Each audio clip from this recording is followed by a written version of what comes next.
اگر آپ نے ابھی تک ہمارے چینل کو سبسکرائب نہیں کیا ہے تو فوراً سبسکرائب کریں اور بیل آئیکن پر بھی کلک کریں تاکہ آنے والی ویڈیوز کی نوٹیفیکیشن آپ کو ملتی رہے۔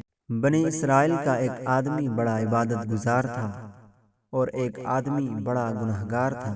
جب اس عبادت گزار کو پتہ چلا کہ یہ اتنا گنہگار ہے تو اس کے دل میں اس کے بارے میں نفرت پیدا ہو گئی۔ جب برے آدمی سے حضرت موسیٰ علیہ السلام کی ملاقات ہوئی تو اس سے پوچھا کہ تم کیا چاہتے ہو؟ اس نے کہا، میرے دل کی تمنا یہ ہے کہ یہ جو نیک بندہ ہے اللہ تعالیٰ ایسے ہی نیک بندوں کے ساتھ میرا حشر فرما دے۔ اس نیک آدمی کو اس بات کا پتہ چل گیا۔ اس کے دل میں تو یہ بات تھی کہ یہ بڑا برا آدمی ہے۔ پھر اس نیک آدمی سے حضرت موسیٰ علیہ السلام نے پوچھا، تم کیا چاہتے ہو؟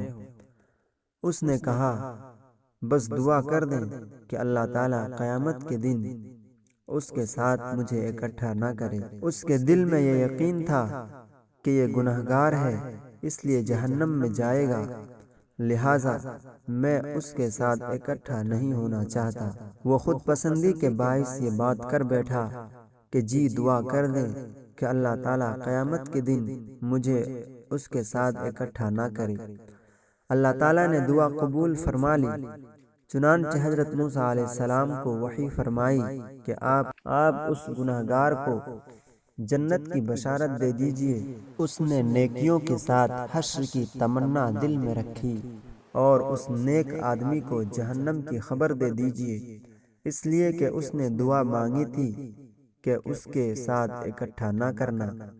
اب تو وہ جنت میں ہے اور جنت میں وہ اس کے ساتھ اکٹھا نہیں ہو سکتا، اس لیے اس کو جہنم میں بھیجا جائے گا۔